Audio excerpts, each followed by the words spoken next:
Um, Very nice of you all to come, ladies and gentlemen.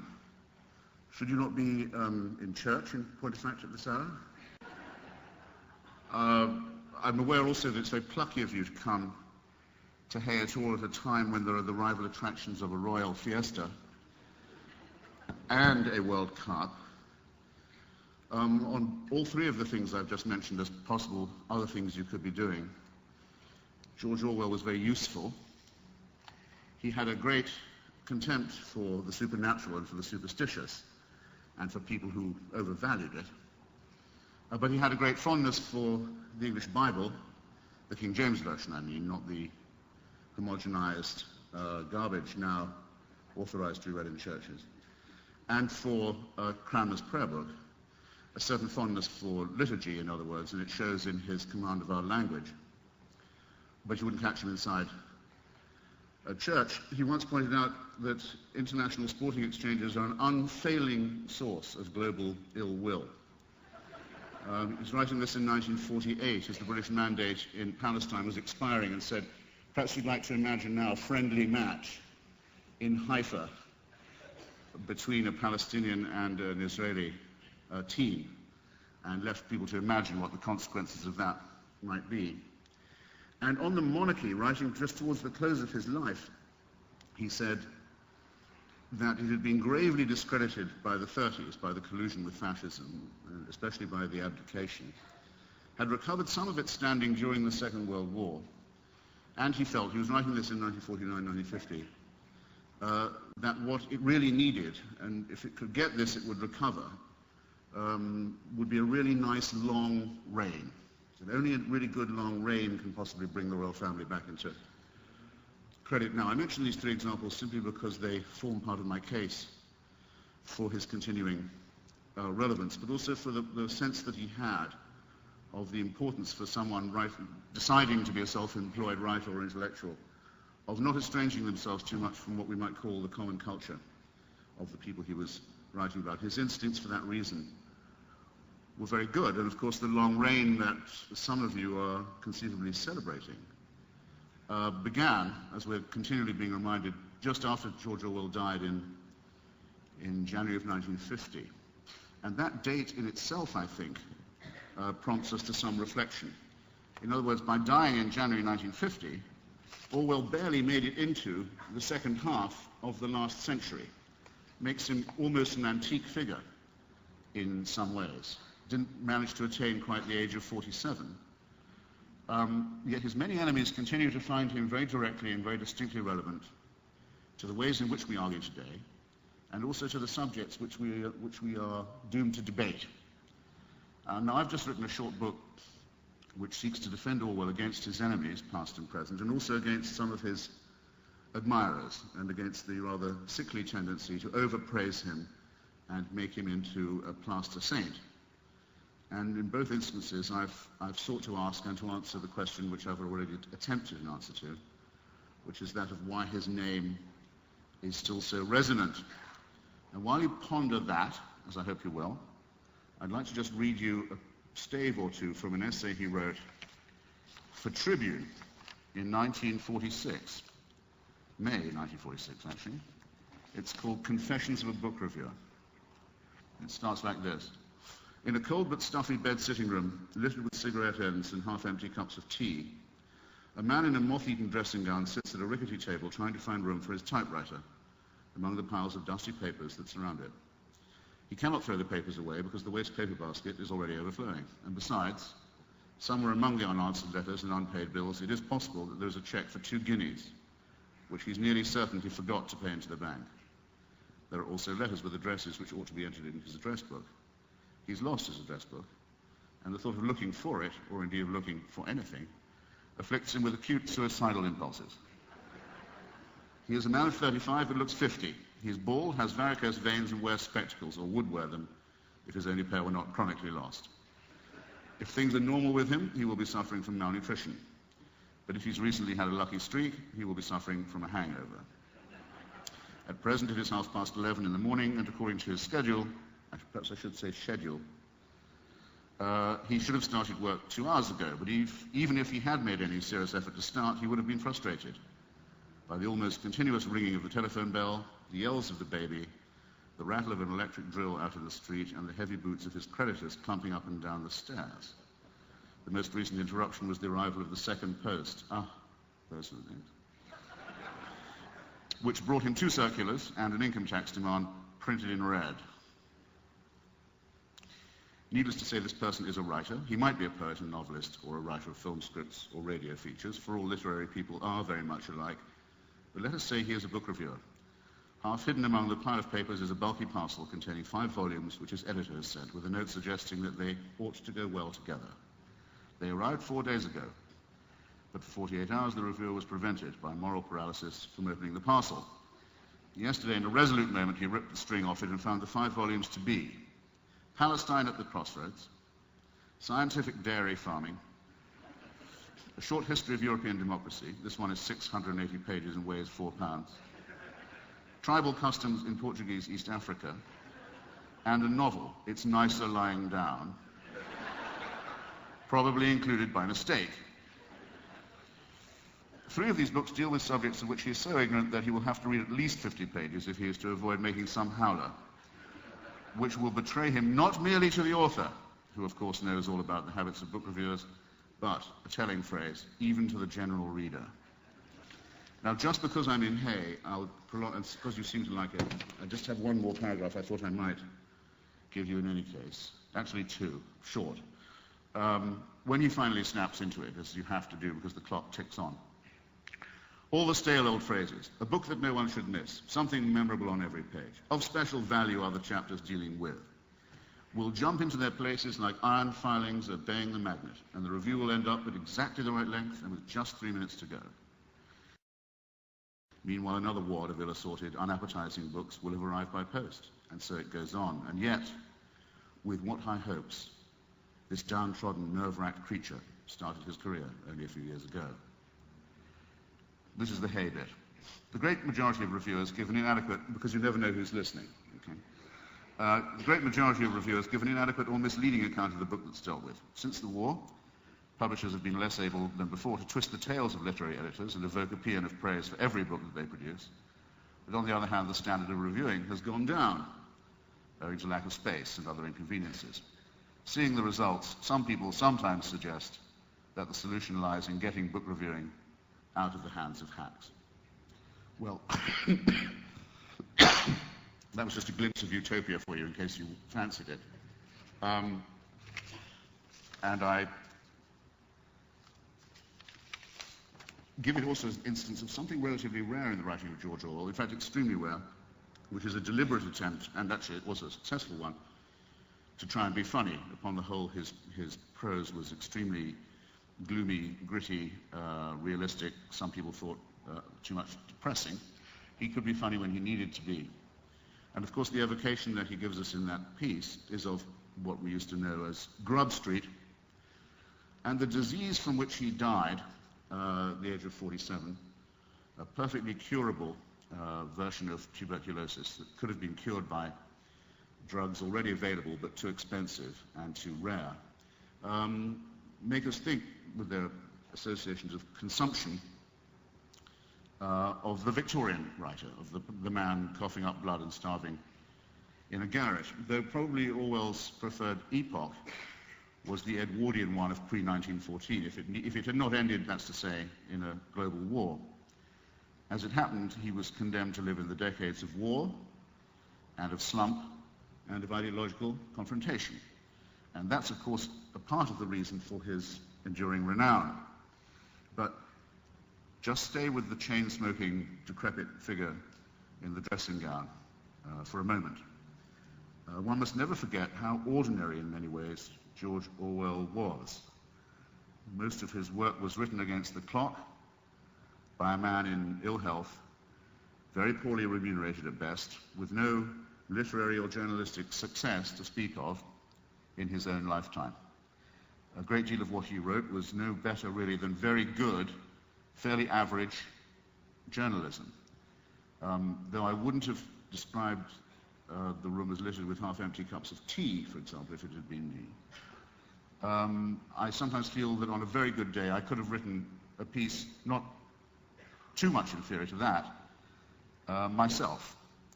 And the great American critic Lionel Trilling made a very suggestive point, I think, when he chose precisely to stress this very modest and quotidian and everyday element in the work of George Orwell. And if you will allow me, I'll just quickly quote to you from it. Incidentally, this, if you're interested in reading further Lionel Trilling's excellent essay on Orwell, you can get it. It's Trilling's introduction to the American edition of Homage to Catalonia, and it's significant in itself that Homage to Catalonia didn't find an American publisher until about 5 years after Orwell had died, and was, in fact, almost unknown in England as well, and barely published during his lifetime. Roughly speaking, what Trilling begins by saying is this, that Orwell was a modest man because in many ways he had a lot to be modest about. If we ask what it is that he stands for, what he is the figure of, the answer is the virtue of not being a genius, of fronting the world with nothing more than one's simple, direct, undeceived intelligence, and a respect for the powers one does have, and for the work one undertakes to do. He is not a genius. What a relief. Trilling has one of his few exclamation marks here. What an encouragement, for he communicates to us the sense that what he has done, any one of us could do. I think this perception, by the way, is very important in explaining the sheer hatred of Orwell that's still to be found in some quarters. By living and writing in the way that he did, he discredited in advance, and at the time, the excuse of historical context that was made by so many people. The shady alibi that in the circumstances, say, of the menace of fascism, there was nothing else that people could have done, no other line they could have taken, no other party they could have belonged to, no other view they could have held. He destroyed that view, that excuse, that alibi in practice, and at the time with great skill. And in turn, I think, that will license Professor Trilling's subsequent point, very beautifully stated, I think, where he speculates on the nature of personal integrity. Orwell clung, writes Trilling, with a kind of wry and grim pride to the old ways of the last class that had ruled the old order. He must sometimes have wondered how it came about that he should be praising sportsmanship and gentlemanliness and dutifulness and physical courage. He seems to have thought, and very likely he was right, that they might come in handy as revolutionary virtues. I wanted to call my book, it's one of the many arguments I've lost with publishers in my time, I wanted to call the book A Power of Facing, because when Orwell, in the same year as he wrote Confessions of a Book Reviewer, was reflecting on his early youth and his decision to become a writer, he said, I knew that I had a facility with words and a power of facing unpleasant facts. You notice it's not the power to face or any other formulation. Somehow, and I think it's extraordinarily and oddly well put, a power of facing. Now, again, you might say that's a fairly ordinary virtue. And if you're a commissar in a Stalinist people's democracy and you realize that your 5-year plan isn't working out, not only isn't going to be done in 4 years, incidentally, 5 equals 2 plus 2, the claim that the Soviet Union had completed its 5-year plan in 4 years, is the origin of the idea in 1984 that 2 plus 2 make 4. Don't make 4, excuse me, can be made to make 5. Habits die hard. I digress. If you're that commissar, you realize the plan isn't going to be actually finished in 8 years and the peasants are laughing at you, you've realized you've confronted an unpleasant fact, but your reaction to it will be evasive. It will tend to be to tell the peasants to work harder and live on less. It's not quite acknowledging or accepting the unpleasant fact. If you're a priest who wakes up one morning and realizes you've been talking absolute poppycock to your congregation all this time, simply living off their fears, or perhaps their hopes, even worse, and deceiving them, and you develop doubts, it may very well be that you'll redouble your efforts and seek for more faith in order to carry on performing the same racket in the same way. In other words, your reaction to the confrontation with an unpleasant fact is not a self-critical one. It doesn't contain the power of facing. The unpleasant facts that Orwell chose to face were usually the ones that put his own position or his own preference to the test. And so I want to just sketch, and by the way, ladies and gentlemen, I'm assuming that people like yourselves come to events like this as much to talk as to listen. So I'll try and keep myself to 30, 35 minutes or so and give us time for a conversation. But I want to just sketch the other, apparently obvious, but still worth interrogating aspects of Orwell's work that may contribute to his claim to be among the imperishables. Of the century that's just ended, of which he only, as we've seen, survived the first half, the three great tests, the three great issues, if you will, were imperialism, empire, fascism, Nazism, National Socialism and fascism, and Stalinism. And we certainly have not reached a point where we could say that we've evolved beyond those arguments or what can be learned from them. In fact, we live really in the wreckage of those three great experiments, all three of which, incidentally, basically involve powerful people in using other human beings as objects for experimental purposes. And of these three, the first one to be confronted by Orwell directly was imperialism, was the idea that there were a few millions of people in the northern hemisphere, in Europe, who had the right to govern and make laws and borders and trading rules for the non-white, for people in Africa, the Middle East and Asia. And Orwell's early experience, because he didn't go to university, he was sent off, as many sons of not very rich middle-class families were, to be a colonial civil servant, was as an imperial policeman, a colonial policeman in Burma. We don't know exactly, because he never wrote, or at least he never published, any personal confessional about why he decided to give up that job. But it's very possible to speculate that the ordinary brutality with which a colonial policeman was forced to behave had a great deal to do with it. And it's certainly true that the first thing he ever published, which was written in French for a leftist magazine in Paris, was a very careful study of the means by which colonial trading relations underdeveloped Burma and kept it from joining the modern economy, made it instead a place of a reservoir of human and other resources for its colonial owners. I myself believe that there was something in the sexual relationship between the governed and the rulers, what Nietzsche calls the master-slave relationship, that had a very powerful and horrifying effect upon Orwell. For example, the best way I can think of illustrating this is the following. No Indian or Burmese man, however qualified, however sophisticated, however educated, could hope to join the membership of the English club in Rangoon.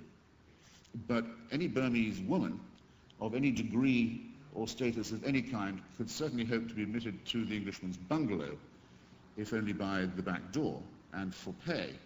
And in fact, the girlfriend of Florey, the desperate, sweaty, Graham Greene-like, sweltering, guilt-stricken civil servant, who anticipates most of Greene's writing, in my view, in Orwell's novel The Burmese Days, it turns out, you learn in just one line, has bought his girlfriend, who also is his house servant, from her impoverished family.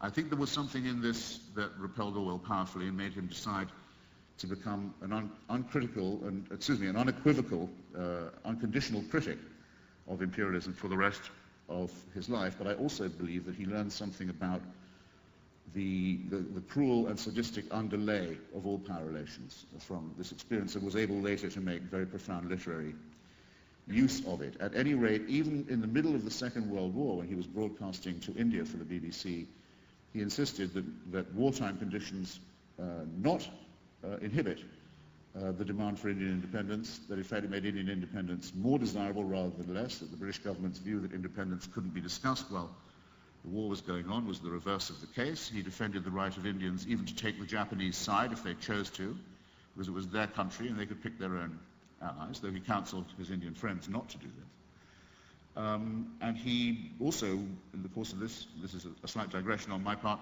was the first person to foresee through reading the work of Mulk Anand and others, that very soon there would be a specifically Indo-Anglian, as Salman Rushdie calls it, or Anglo-Indian universe for fiction, that there would be so many speakers of English who were of Indian descent that they would constitute a separate audience and would start to produce their own fiction writers. And of course this prophecy of his has been triumphantly vindicated, as you can see by looking at the fiction shelf of any English bookstore now.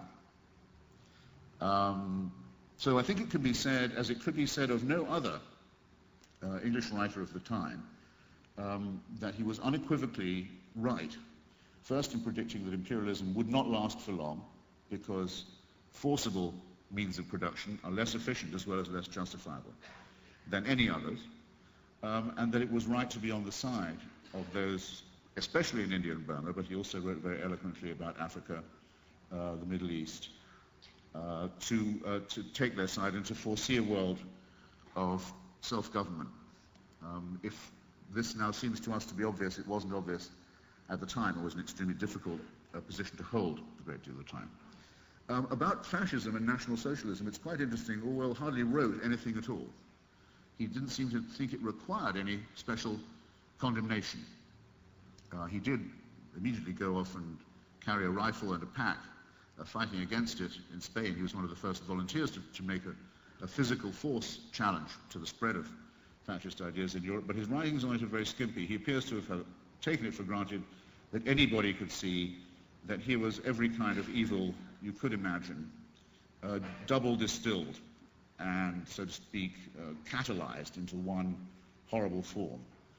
Everything he hadn't liked about class rule and exploitation, everything he detested about racial prejudice, everything that he found revolting, both as a policeman giving it out and as a schoolboy receiving it, about cruelty and sadism, all of these things, everything that's horrible about militarism and the cult of the jackboot and the medal and the epaulette and the regiment, all of that summarized and overdone and reheated and synthesized into absolute horror in fascism. But as I say, he didn't really waste any time analyzing it, and perhaps it didn't need that much of analysis. Its horrific nature was self-evident.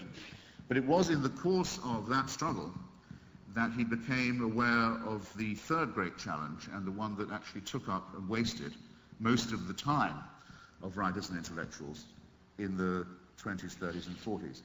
And that was the idea that to the east, in the Soviet Union, the foundations of a new utopia had been laid, and that it was the duty of all those who believed in a humanist and a progressive and a democratic future to sympathize with this project, which was, when you think about it, it's incredible not more people noticed this at the time, was described as the great Soviet experiment. Think about that for a second, because Orwell's point was always to look to the language, always to see what traps are lurking for you in the apparently obvious or the self-evident.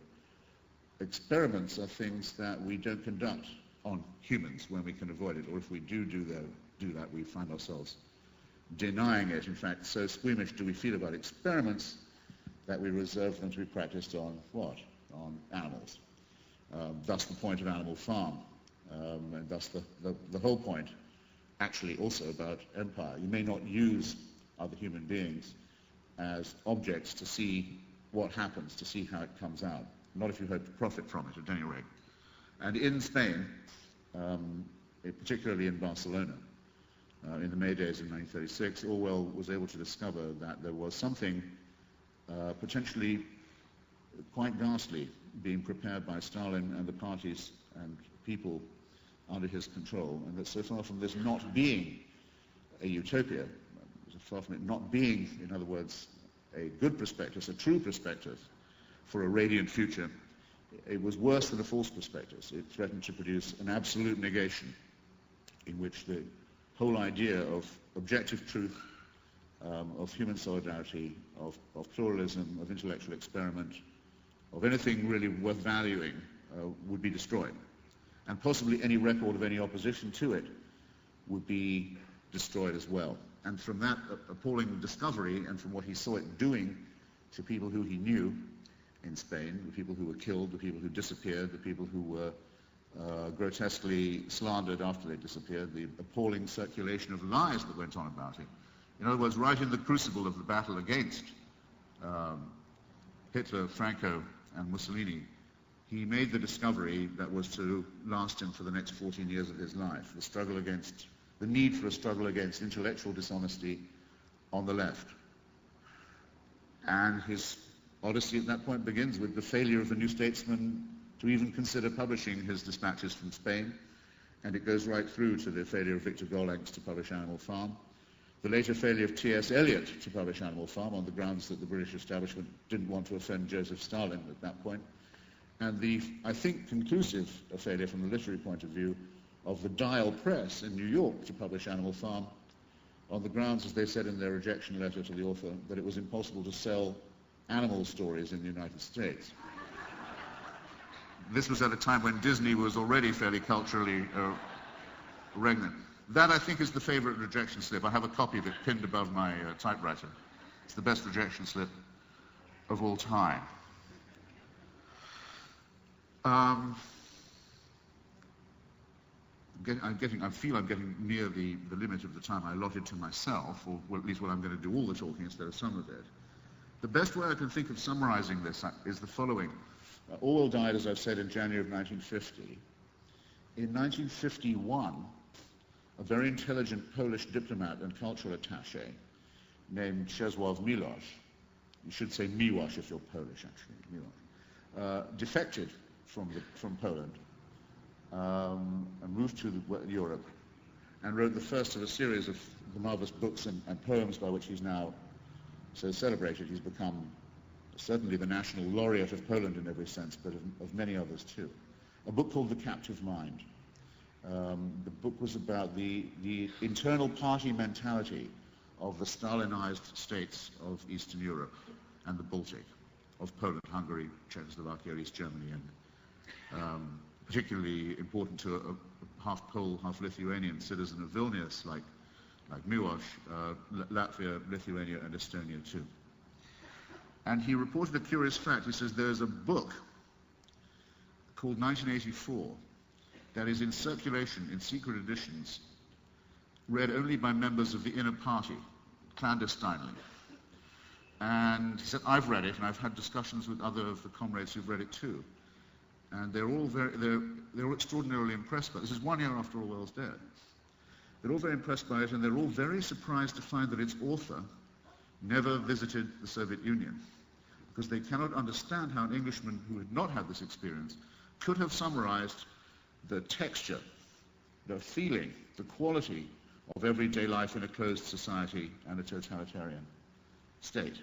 Now, I don't know of any greater compliment paid by any writer to another than this short observation of Miłosz's, written in 1951, I think published in 1952. In other words, let me try and put it like this. 1984 is about the circulation of a secret book within an inner party and the appalling disclosures that it contains to those who will take the risk of annihilation, of complete annihilation, that is to say, by reading it. Within a year of its publication and 2 years of its author's death, this book is itself a secret samizdat book operating and circulating within the confines of an inner party society. And those who read it cannot believe that its author did not personally experience it. To which my comment, and I think I might close on that, would be this, or close on this, would be that. Actually, Orwell had, in a way, lived within, imaginatively and in some ways practically too, within the confines of a closed system. He managed to distill everything that had ever happened to him. He lives completely up to Lionel Trilling's analysis of an intelligent person, no more than heroically average ability, on whom nothing is wasted, for whom everything does possess a latent significance, from whom something can be learned at every stage. It wasn't lost on him the way that little boys in English boarding schools would become very, very servile in the presence of the headmaster, and would betray their own friends in the hope of a little extra favor. It wasn't lost on him. It remained, the relationship between power and masochism remained in his mind all his life. Nor was it lost on him the way in which a very small number of people could manage to govern, exploit, sexually exploit, as well as physically exploit and economically exploit whole subject populations of a different color from themselves by keeping the monopoly of violence and by retaining a self-conscious ideology of superiority. Nor was it lost on him what a nightmare it is to be faced with secret trials, secret police, disappeared persons, and mass production of lying propaganda of the sort that he experienced in Catalonia. And so by benefiting from all of this, and also briefly by working in room 101 during a time of censorship in the Indian service at the BBC, another thing that wasn't completely lost on him either, he managed to create something that is the only thing in English that will stand comparison with Solzhenitsyn, with Ignazio Salome, with Arthur Koestler, with the other great classics of what was called, when we were undergoing it, the midnight of the 20th century. And all this was done and synthesized and brought to the level that it was by somebody whose favorite quotation was a simple one from Milton, which goes, by the known rules of ancient liberty, and thus makes the assumption that while we do have the instinct to obey, and we do have sometimes the instinct to command, and we do have the instinct to conform, and we do have the instinct to make others conform, we also have an innate instinct for freedom and for liberty. And thus we arrive at the point, again I think this applies to no other writer, where the word Orwellian, if used colloquially, means one of two things. Either a nightmare dystopian society where human beings are treated as objects or as ciphers. If we describe a situation as Orwellian, we're describing that. If we should describe a person or a literary work as Orwellian, we are saying that there will always be people and there will always be efforts of resistance that will keep that dystopia forever at bay. And I think that that is a signal achievement for a lifetime of under 47 years, and I commend it to you, and I'm very grateful for your kind attention, and I'm willing to defend it further. All yours. Thank you.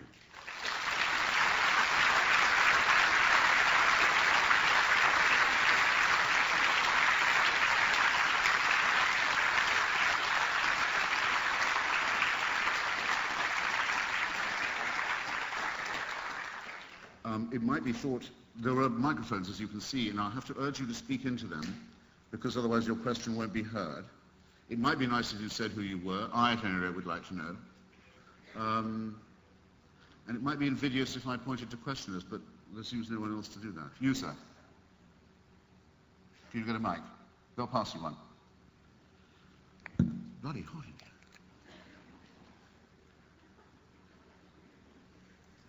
I'm Robin Soko. You noted that Orwell only made it through the first half of the 20th century. I was wondering whether, if Orwell had been alive today, which of our issues would he be writing about, and in what terms? Well, it's an excellent question, and it's much debated, and I try and argue about it in my book. Of the things that we still argue about, that he wrote about, there are some surprising examples.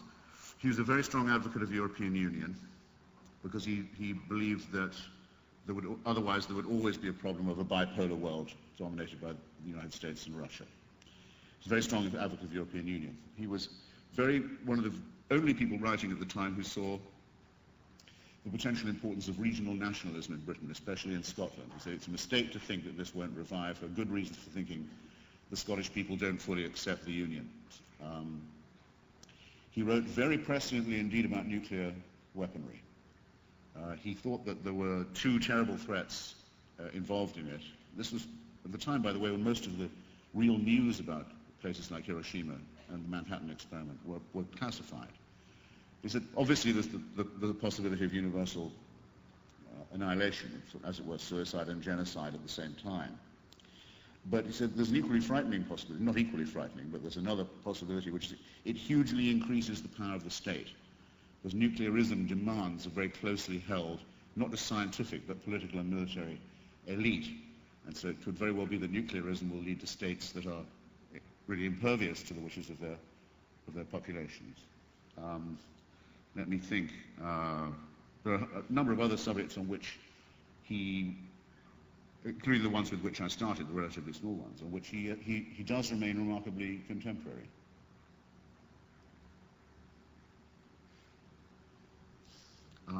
Sorry, I'm supposed to be choosing. Sir, on the aisle. My name is Dick Actus Grande. I wanted to ask you something about a curious thing that I've always wondered about. Is Down and Out in London and Paris a book about freedom? Well, yes, it is, I think. It's a book about how much dignity there is to be found in the lower depths and how people who from the outside might appear to have no life at all are in fact having quite an interesting one.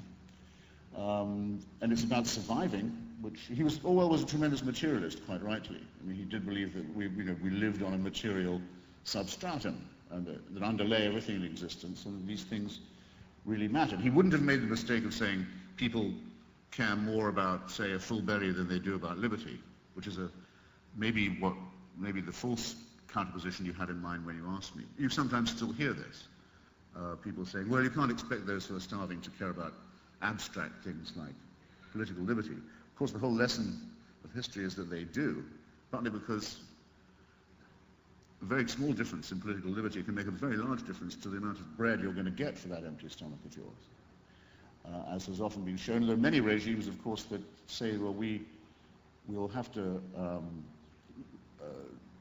treat people very harshly for a bit, but at least we'll be fulfilling their material needs. Usually these regimes turn out to produce famine and pollution and not much else. But it's funny, I still come across this argument among intellectuals, the belief that there's a certain amount of coercion will at least get the feeding job done. I think Down Out in London and Paris and his other reports from the road in England and from what condescendingly called the distressed areas in those days, the areas of slump and neglect and mass unemployment, argue for the same point, that people become then very, very preoccupied indeed with maybe spending their last couple of pennies on a worthwhile piece of reading and discussing it very earnestly with their fellows and with their families, because it's exactly that point that these arguments count. That's where the shoe pinches. So. Ivan Mulcahy. I'm struck by a passage in Saul Bellows and Mr. Sandler's Planet where a disenchanted contrarian is giving a lecture to a group of 60s radicals, and he's not gaining their support, but the remark that completely isolates them and causes them to rage is when he quotes from Orwell saying something along the lines of the freedom of the British left is in the first case dependent on the British Navy. And I was wondering if it was that sense of militarism underlying our freedoms that leads you to support American military activity against the Al-Qaeda. Well, may I thank you first for asking that question in so far, for me anyway, the most ravishingly seductive way. Well, it's no secret that Orwell was a great admirer of Kipling. And wrote extremely well about Kipling, and though he ridiculed his views about race and empire and so on, thought that he had a real pulse, and also that Kipling did have a feeling for India and for Indians, which indeed he did. And there is a line in one of Kipling's poems. It's the one that begins, when you've shouted Rule Britannia, when you've sung God Save the Queen, when you've finished killing Kruger with your mouth, will you kindly drop a shilling in my little tambourine for a gentleman in khaki ordered south? It's that one. It's about the rankers, Tommy Atkins for the Boer War. And in that poem, if I'm not wrong, is the line, making mock of uniforms that guard you while you sleep. And I think it was in writing about Kipling, I'm doing this from memory, but I think it's in writing about Kipling that Orwell said, in other words, it was Kipling who pointed out the uncomfortable truth to us that the British left was defended by the British fleet. Yeah. And that was no more than an observation that was as true of the British right or the British centre as anybody else. He wanted to point out to people that even as they were having their elevated discussions, it was all made possible, first by people down the bottom of coal mines, digging dawn till dusk, and second by an empire of coolies. And while we ignore these facts, all our discussions are in effect prettified and hypocritical. And on the whole, he tried to apply this to himself as well when he could, and tried to be consistent about it. The decision to, on my part, much simpler, to say that there's a very clear choice between the members of Al-Qaeda and their patrons in the Pakistani secret police and the Saudi royal family, and American and British civil society. I don't think these are morally equivalent, right? I'm sorry, but I don't. I know there are people who do, and I disagree with them, and I would, if challenged, say what those disagreements were. But I'm going to assume for now that people would guess what they were. Doesn't raise this question at all, in my opinion. I mean, because it isn't the imperial dimension that's being attacked by the Al-Qaeda forces. The Al-Qaeda forces are attacking Western civil society not for the things about it that make one queasy or make one critical or even hostile. I mean, and I have spent the last 2 years trying to put Henry Kissinger in jail, for example, and I could tell quite a lot of the British left things about American imperialism that they don't know that would make their hair curl if I chose to. But the attack is rather upon the spirit of scientific inquiry, the spirit of religious and cultural pluralism, the emancipation of women. So these are the virtues, by the way, rather than the vices. And so it seems to me that there isn't a lot of wiggle room, and I'm rather glad that there isn't, because I don't want to compromise with these people. So,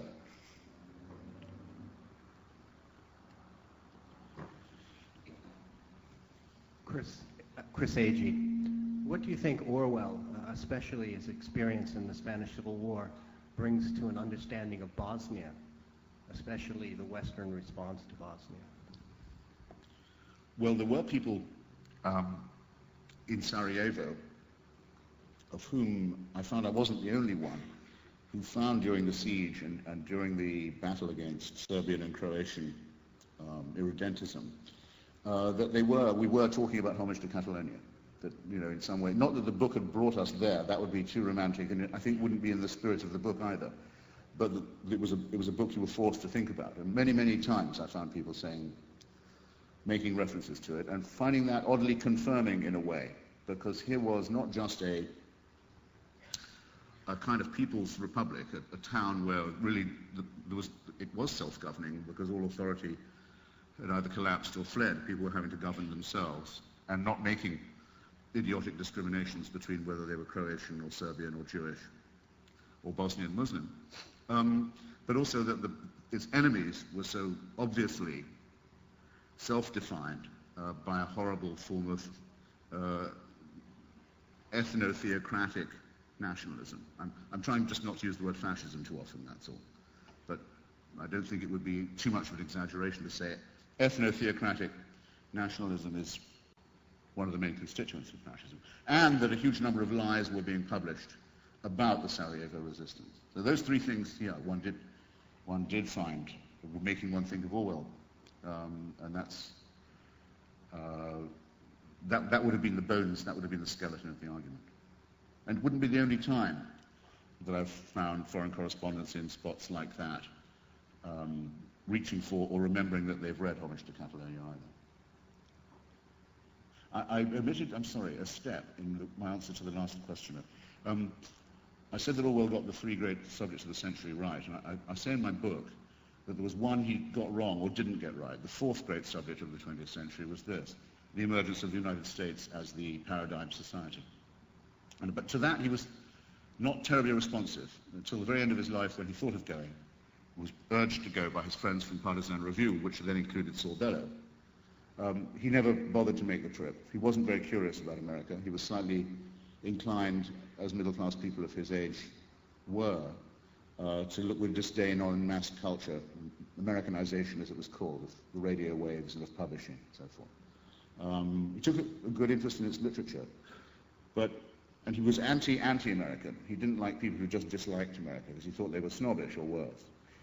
But he never quite got the point of the United States. I regard his failure to write about it enough or study it enough as his greatest failing as, our 20th century guide. I should have said that too. If I don't get a ma'am, I will be accused of having had no women to talk to. So, ma'am. A retrospective question. And the New Statesman will say that I had a completely male chauvinist meeting. And also I'm dressed in red, white and blue. So you are. Mr. Hitchens, this is a retrospective question now. In 1945, I was exultant at the results of the British general election. How did George Orwell react? Oh, well, he was just as pleased as you were. He wrote a lot about it. He wrote, particularly good are his letters to Partisan Review. He wrote a London letter to Partisan Review in New York throughout the Second World War and carried it on till about 1946. And he was to the American intellectuals about what London and British society were like during that period, rather what Ed Murrow was to the mass audience, a sort of lifeline, living witness to it. And he wasn't as sure as most people were that Labour was going to win such a crushing victory. He suspected it at times, and he was surprised by how overwhelming the 1945 victory was. And at the time he was working for Tribune and was quite close to an Aaron Bevan. And he said more than once that the only temptation to power he'd ever had was wishing that he could be an Aaron Bevan's political advisor, because then he thought they really could transform the country. And I suppose if you call that power worship, it would deserve to be said that Bevan, I remember this clearly, once defined socialism as the only movement in history that wants to get power in order to give it away. That's not how everybody remembers it, and it's not what every socialist would have said, but I think Bevan meant it, and I think that's what Orwell liked about him. Now, that's the last one. I don't need any more afterwards. Can you share the microphone? Thank you. Charlotte Jones. Orwell foresaw what was happening in the Soviet Union extremely well and quite surprisingly. Did he have an inkling of what would go wrong in liberated countries in Africa, such as the Mugabe phenomenon, which has happened again and again in Africa? He wasn't at all a romantic about what might happen if imperialism collapsed or was replaced, if that's what you mean. No.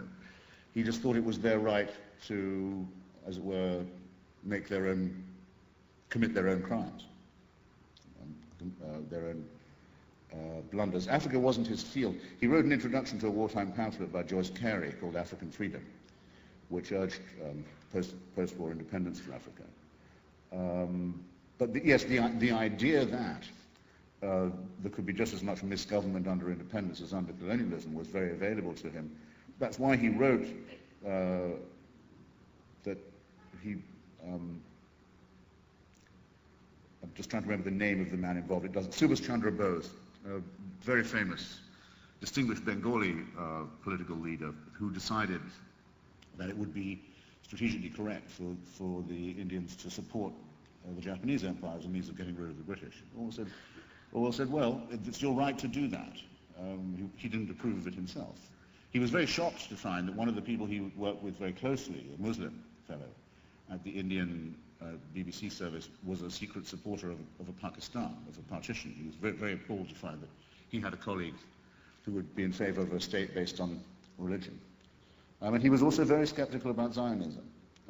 He thought that he could see perfectly well why Jews wanted a state of their own, but he couldn't see how they could get one, especially with Ernest Bevin as foreign minister, that would not lead to an injustice being done to the Palestinian Arabs. So he could see that the post-war, post-colonial future was not going to be a utopian one.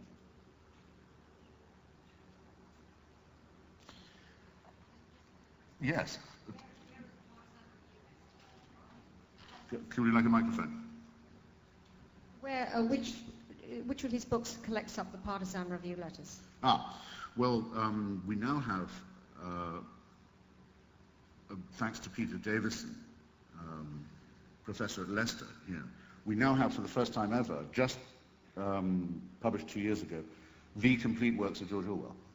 We have everything he ever wrote, every letter, every surviving document, which for a long, long time we did not have. And these contain all the letters to Partisan Review. Unfortunately, it's 20 volumes, and it costs quite a lot of money. I made Peter Florence give it to me instead of anything else as a reward for giving the Raymond Williams lecture and abusing the hospitality of Raymond Williams' fans from this podium a couple of years ago. But you can get it, and it's a wonderful investment. There's still extant is the fabulous, just 4-volume paperback collected Orwell, edited partly by his widow Sonia and by Ian Angus, which came out in '68. And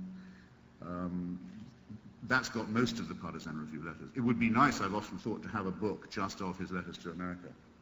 And I don't know what copyright would inhibit that, but it would be great to have. So. Christopher, my name is Mike Metcalf. You said that Orwell is not perceived as a genius. I suspect this is because of the quality of his prose rather than the content of his writing. Don't you think that somebody who can see profound truths before anybody else is actually the stamp of a genius? That's all Newton did. Well, I see the force of the question, and I think it's Pasteur, since you mentioned Newton. Pasteur says that coincidence tends to occur to the prepared mind. And that's true, of course. I mean by agreeing with Trilling two things. One, when I'm reading Orwell, I never get bored with rereading him, but I don't get the sense that I do when reading, say, George Eliot, that I'm wasting my time, or Marcel Proust. It doesn't impress me in that horrifying way. And of course, that is deceptive, because he said that prose ought to be like a window pane. It ought to be translucent. And so the plainness of it is sometimes very deceptive. It obviously took a lot of work to comb out what is superfluous from it. And he had a very good Puritanism about that. But no, I agree. I think the constituent is much more in the moral element, is in deciding that, well, he was unfortunately too good an illustration of this, but life is very short. And none of it should be squandered on euphemism or on self-deception or on Bertrand Russell's favorite biblical quotation, which was from his grandmother, which was, "Thou shalt not follow a multitude to do evil." That you don't want either to be a toady or just a member of the mob. Again, but you see, these are ideas I don't believe are inaccessible to anyone here at all. They can be self-taught. They don't require priesthood. They don't require a party. They don't require that kind of discipline. That's what also makes them attractive. And they come from a very long tradition of English literary descent, of which Milton, of course, is part, and other people who all admired, like Thomas Paine. By the way, I feel if I don't say this now, I might not get another chance till tomorrow. All of this great literary tradition of ours is, in the main, Republican, and has much more of historical continuity and pageantry to it, and honor and grandeur and dignity than the Electress of Hanover or any of her marauding descendants. Good. But the great thing about it is that, in a sense, these are things that anyone can do. Now, we don't know what Orwell would have done if he was himself put to the test. In other words, if his neighbors were being taken away in a lorry. We don't know. I think he would have probably shaped up reasonably well. We don't know what would have happened if he was captured and managed to escape in Spain, and was, if they'd held him. We now know this because we have the Moscow documents on it. I have them in my book. We know what Stalin was going to do if he caught Orwell and his wife. They were going to have a show trial in Spain. They tried to have one as it was. It would have been the successor to the Moscow trial. Not many people in the Moscow trials managed to avoid making a confession. Andres Nin, the leader of the PUM, the left opposition in Spain, did die without giving away anyone among his comrades or making a confession. He's actually the only one we know. So, in a sense, we can't be certain. But those are the tests, all right. Please. There is supposed to be a light somewhere that tells me when I'm out of time, but I can't see it. It's now, is it? Well, I do have a good internal clock anyway. Yours will have to be the last question, I'm afraid. Vadim Nikitin. Today, in many ways, if you will agree, we're living in a society with distinct echoes of 1984, maybe double-think, or in Bush's case, maybe no-think. What was Orwell's critique of the deficiencies of the democratic system? Did he foresee the homogenization, if you will, of democratic politics into the kind of two-party Hobson's choice that we find in contemporary British and American politics? Well, yes, he did. I think if you were to pick up, which is in most of the easily found anthologies, one of his best essays was Politics and the English Language. It would show to you that he was very alert very early to the manipulation, especially of the mass media, for purposes of propaganda and of control. A great deal of 1984, for example, this is where Winston Smith meets his girlfriend Julia. She works in the fiction department, as it's called, of the party, which involves producing cheap, voluminous, propagandistic, cheap, voluminous, pornographic propaganda for the proles. Okay. Orwell's experience of that as a tactic, and as a means of, as it were, keeping people stultified, was limited, but he saw what a danger it was, yes. And he also thought, I mean, he predates the age of TV, really, but he understood quite a lot about how things like radio and the wireless could be abused, and could instead of being something that's mutual and forming an exchange, is a one-way system whereby stuff is just pumped out to the masses. Yes. So you may not think, one may not say it was very prescient, but it predates the work on cultural studies that was done after the war by people who are now better known about the possible, not just the uses, but the abuses of literacy, for example. And in fact, I think that Orwell's investigations of the commonplace in mass culture, he wrote a wonderful, famous article about the sort of magazines that working class boys would read, the kind of comics they would read, and what they'd spend their limited pennies on, and what illusions they were given as a result of that. And he wrote a piece that was destroyed in the Blitz, unfortunately, we haven't got it, about women's magazines and what they do, or can do, to shape popular culture. And he investigated seaside postcards and things like that. He's the ancestor of cultural studies in that way, and of the idea that there's a difference anyway, which may be the one you intended to make, between democracy and populism. Because what we can say now is that all politicians are populists, and never more so than when they're members of the elite. And that's something that I think he would have helped any of his readers to see coming. Yeah. I'm sorry, it's not by my wish. I would have happily stayed, but thank you for coming.